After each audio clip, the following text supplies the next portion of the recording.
J'étais sur le chemin de la maison de mon ami à ma maison bien-aimée. C'était déjà l'aube et je ne connais pas l'heure exacte, mais j'oserais dire qu'il était environ 2 ou 3 heures du matin.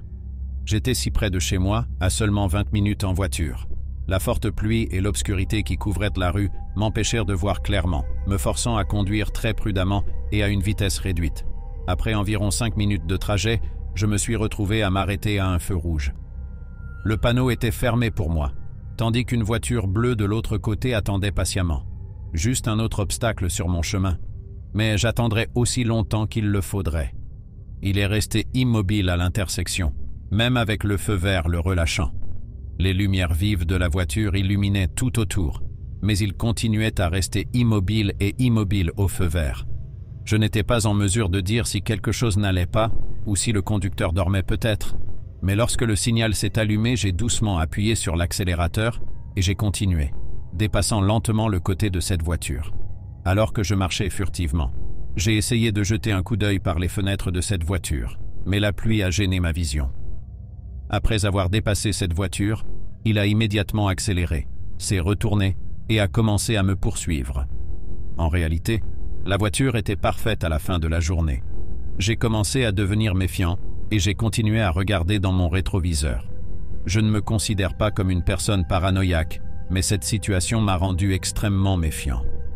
1 minute s'est écoulée et la lumière de la voiture qui arrivait juste derrière moi a commencé à briller plus fort dans mon miroir, remplissant mon cœur d'anxiété. Il s'approchait lentement. Il semblait même que sa voiture était collée à la mienne, très proche, presque en collision.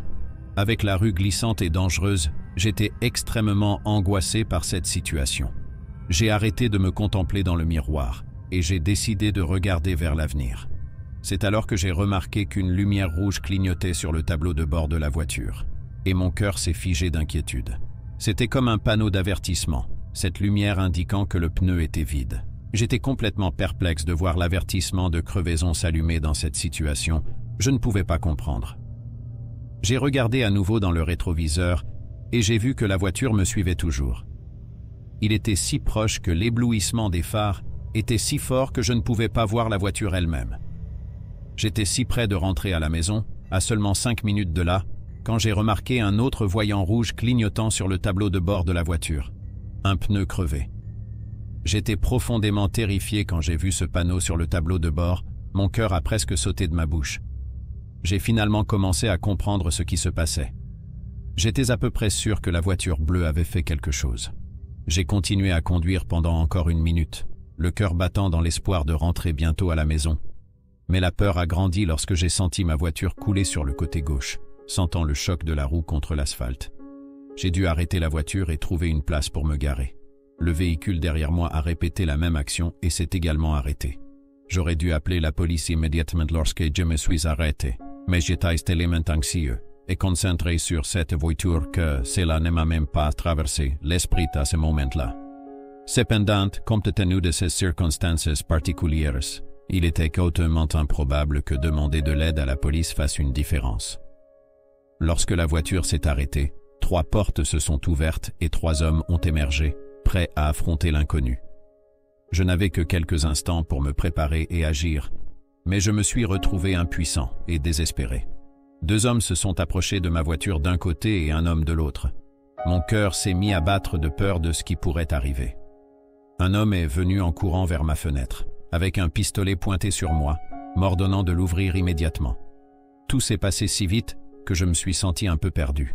J'étais sur le point d'ouvrir la portière de la voiture, quand soudain l'homme derrière a fini par heurter quelque chose par la fenêtre, le brisant en morceaux. J'ai été tellement surpris et choqué par ce qui s'est passé. Puis, avec émotion, il posa sa main sur la fenêtre et ouvrit la porte de derrière. Les 3 hommes n'arrêtèrent pas de crier. Ils criaient sur moi et l'un sur l'autre. La personne à côté de la voiture a tendu le bras et a ouvert l'autre porte arrière qui était de l'autre côté. Puis il a doucement tendu la main dans ma direction et m'a ouvert la porte. Je me tenais là, immobile, levant les mains pour montrer que je ne résisterais pas. Je savais qu'il n'y avait pas moyen d'échapper à cette situation, même si j'étais armé. Dès que la portière de ma voiture a été ouverte, j'ai été brutalement arraché et violemment jeté au sol par le tireur. Ainsi, le moment le plus étrange que j'ai vécu a été lorsque j'étais allongé sur le sol, regardant l'asphalte imbibé de pluie. Ma seule préoccupation était de savoir à quel point il faisait froid et humide.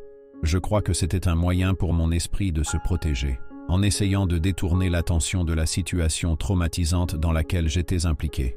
Il n'y avait pas longtemps que j'avais été brutalement jeté à terre, lorsqu'un des hommes a appelé ses copains. L'individu qui me tenait m'a frappé à l'arrière de la tête, ce qui a fait que mon visage a heurté le sol asphalté. Je n'ai pas remarqué s'il m'a frappé avec son arme ou avec son poing, car j'étais un peu abasourdi à ce moment-là, mais il est frappant de constater que je ne me suis pas évanoui après un coup aussi intense. J'ai entendu le bruit de la portière de la voiture qui se fermait, puis j'ai entendu la voiture s'éloigner. Je me suis retourné sur le ventre, toujours étourdi, et je suis resté là, hypnotisé par le ciel nocturne pendant quelques minutes. J'ai eu du mal à me lever, et j'ai finalement réussi à tenir bon. Il m'avait volé mon téléphone portable, mais ma chance est que ma voiture était toujours là, avec un pneu crevé. Je n'arrivais pas à croire leur audace, mais je les remercie d'avoir laissé ma voiture derrière eux. Sans pouvoir utiliser mon téléphone portable, même avec un pneu crevé dans la voiture, j'ai été obligé d'aller chez moi pour obtenir de l'aide de la police. Même si j'étais si près de chez moi, la roue de ma voiture s'est avérée terriblement bosselée à cause du pneu crevé.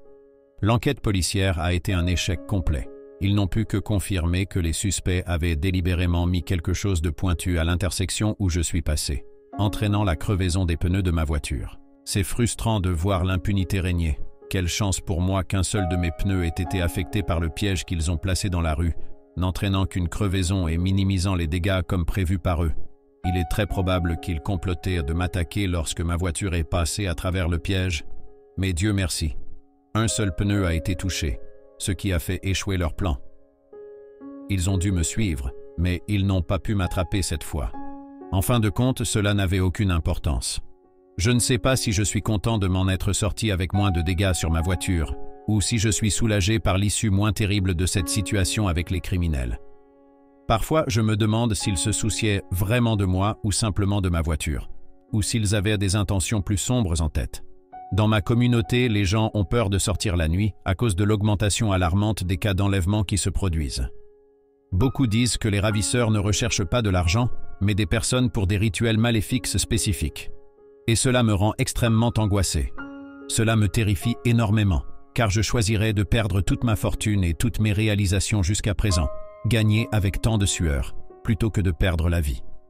Après ce qui s'est passé, je suis allé voir les autorités et j'ai essayé de reconnaître les 3 individus qui ont tenté de me faire du mal, mais rien n'a été résolu car il n'y avait pas d'image disponible en raison du manque de caméras de surveillance à l'intersection où tout s'est passé. Cela me laisse perplexe, car la plupart des rues de ma région ont des systèmes de surveillance, mais cette intersection particulière n'a aucune sorte de protection.